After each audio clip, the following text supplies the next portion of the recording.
nome do Pai, do Filho e do Espírito Santo. Amém. Ave Maria, cheia de graça, o Senhor é convosco, bendita sois vós entre as mulheres, bendito é o fruto do vosso ventre, Jesus.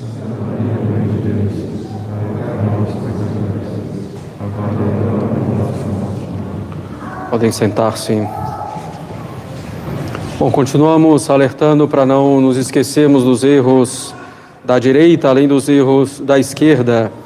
Essa direita que se desenvolve no Brasil e no mundo, essa direita que não tem o reinado social de Cristo como finalidade, essa direita eivada de liberalismo em seus princípios, em sua moral, em sua política, em seu entendimento do ser humano e da sociedade, eivada de liberalismo quanto à família. Essa direita que tem uma visão muito errada e distorcida do que é a verdadeira e boa liberdade, que se manifesta, por exemplo, em algumas restrições nessa época de crise sanitária, de interpretá-las como um atentado à liberdade pura e simplesmente. Essa direita é ligada também muito a esoterismos, a teorias alheias ao catolicismo, tal como uma visão simbólica do mundo, astrologia, camadas da personalidade. Permaneçamos atentos e não compactuemos com erro, nem mesmo para combater outros erros supostamente maiores. Atenção às paixões políticas que nos cegam e que nos tornam fanáticos defensores de políticos e de suas posições. Caros católicos, temos hoje o domingo da caridade fraterna, o domingo do amor ao próximo. São Paulo diz que devemos andar com toda a humildade e mansidão, com paciência, suportando-nos uns aos outros, por caridade, solícitos em conservar a unidade do Espírito pelo vínculo da paz. A unidade se faz na união de todos com nosso Senhor Jesus Cristo, evidentemente.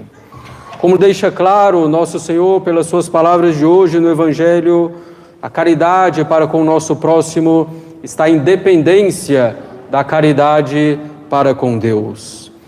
Não existe caridade para com o próximo sem que essa caridade esteja baseada na caridade para com Deus. Pode haver amor sentimental, pode haver amor natural, às vezes até profundo, como de pai ou de mãe para filho, mas não há caridade para com o próximo, ou seja, não há amor sobrenatural pelo próximo sem que haja amor a Deus. A caridade para com o próximo é o amor ao próximo por amor a Deus.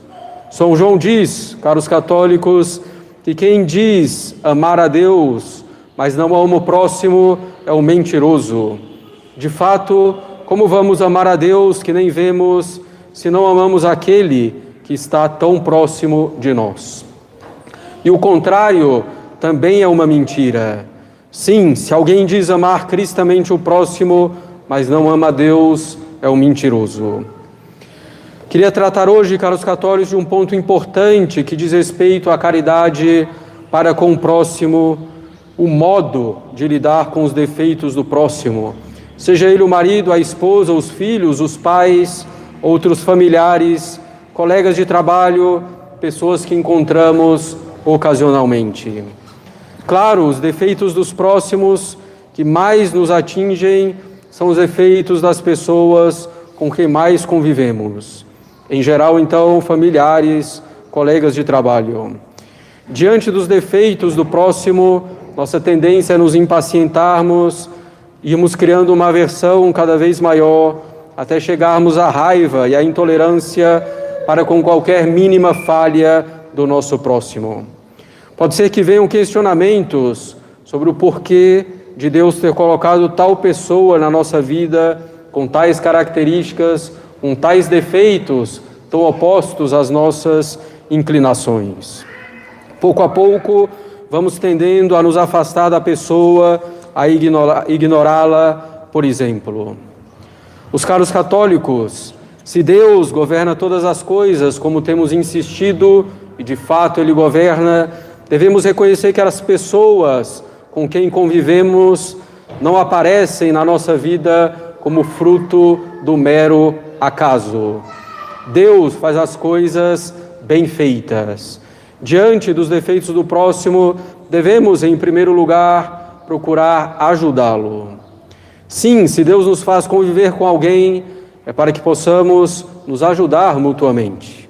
Devemos, portanto, procurar ajudar o nosso próximo para que deixe seus pecados e seus defeitos, para que ele cresça nas virtudes em geral, no amor a Deus sobretudo.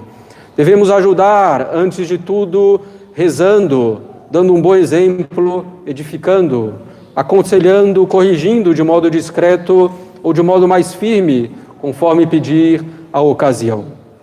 Ou seja, diante dos defeitos do nosso próximo, não devemos murmurar, nos impacientar, guardar rancores, ressentimentos, tampouco devemos fugir.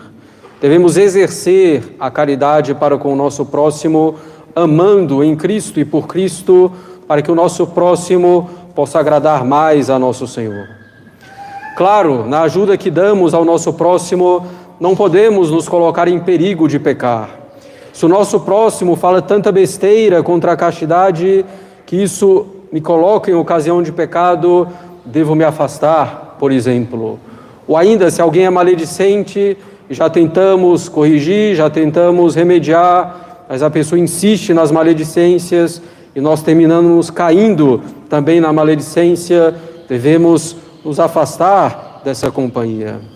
Também não posso, querendo ajudar o meu amigo que frequenta, por exemplo, shows mundanos, ir com ele a esse mesmo show ou a outras ocasiões de pecado.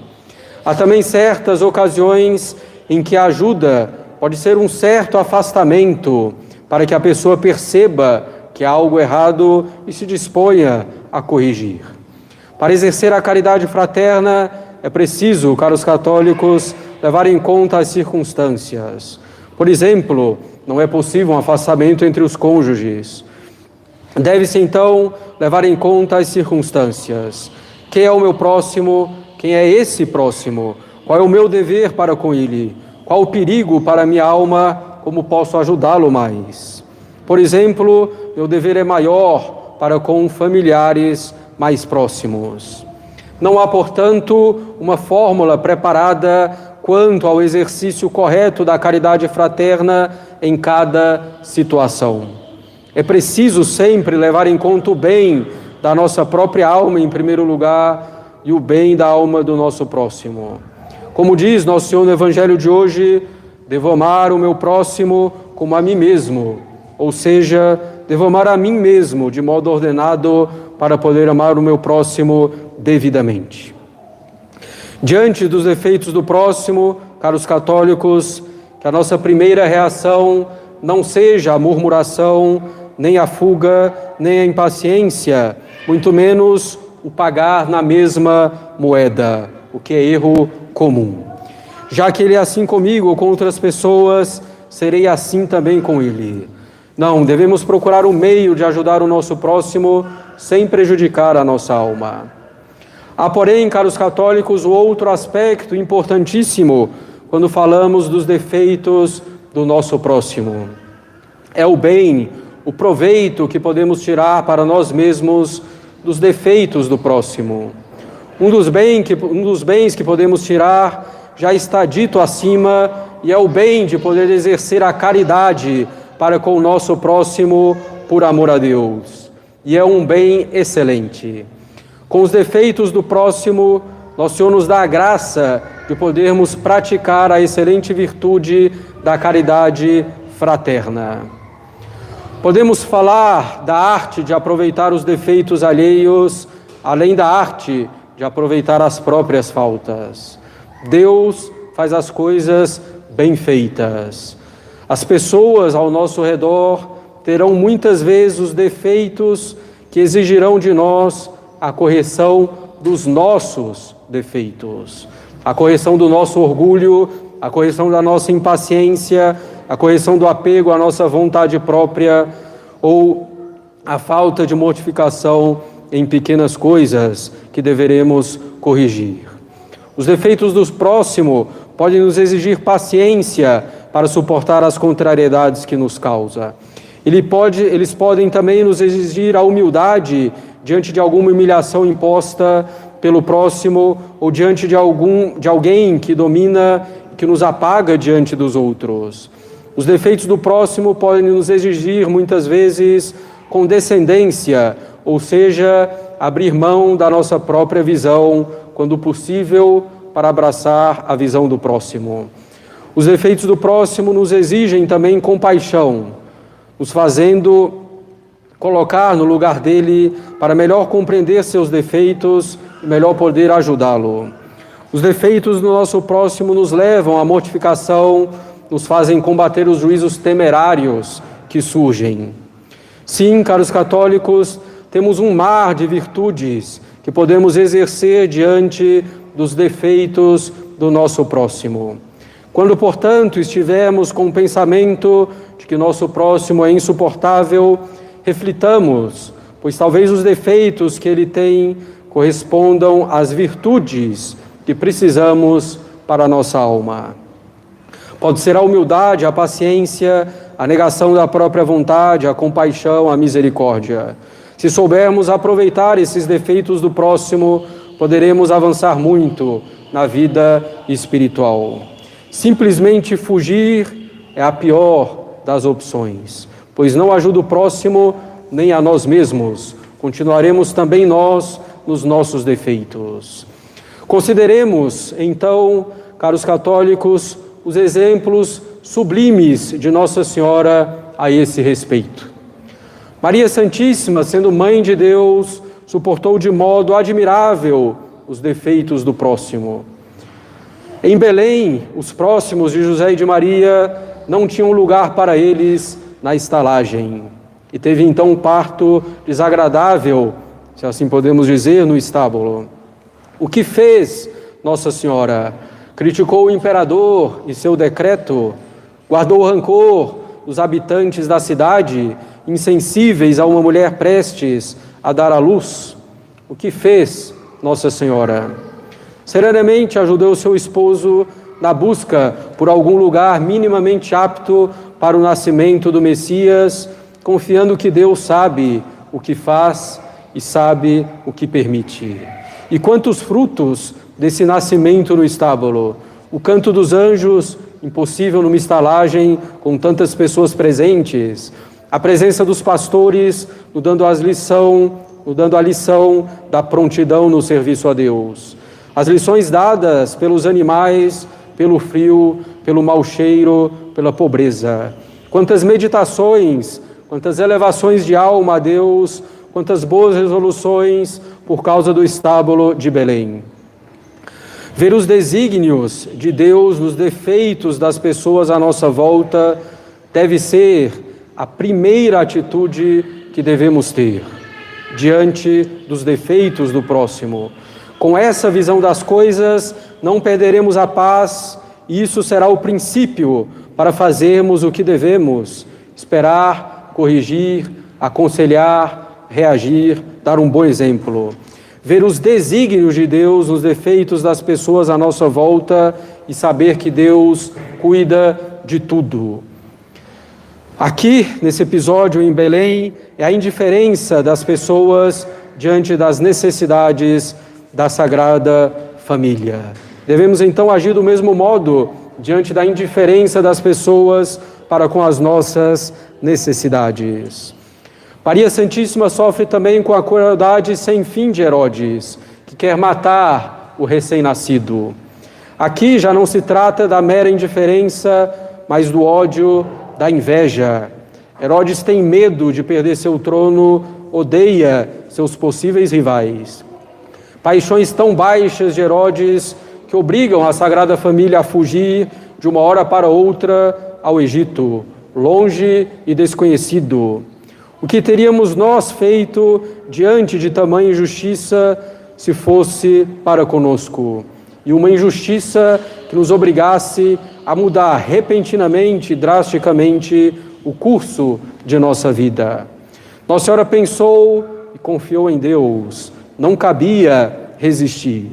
Cumpriu-se a profecia de que o Messias seria chamado do Egito. Diante da pequenez da alma de Herodes, a grandeza da conformidade imediata de Maria com a vontade de Deus. Diante das perseguições, injustiças, calúnias, difamações, como nos portamos, caros católicos, diante desses defeitos do próximo, pagando com a mesma moeda, ameaçando o nosso próximo. Claro, devemos nos defender muitas vezes, mas sem perder a caridade jamais. A Virgem Maria sofre também com os que crucificaram seu divino Filho. Nossa Senhora, como seu Filho, pede perdão por eles. Aprendamos, caros católicos, de Nossa Senhora, a sua mansidão, a sua bondade, o seu amor por Deus. Aprendamos dela como aproveitar os defeitos do nosso próximo. Saibamos aproveitar esses defeitos, não de modo meramente passivo, mas considerando realmente como podemos ajudar o nosso próximo e como podemos usar isso em favor do nosso bem espiritual. É uma arte que devemos aprender. Os defeitos dos nossos próximos correspondem às virtudes que precisamos adquirir. Tenhamos essa visão sobrenatural, caros católicos, dos defeitos do próximo, sobretudo quando os defeitos são mais pesados e quando temos que suportá-los cotidianamente, como no caso da família, sobretudo entre marido e esposa. O próximo nos ajuda, meus caros, mesmo quando nos atrapalha aparentemente. Deus faz tudo com ordem, peso e medida. Em nome do Pai, do Filho e do Espírito Santo. Amém.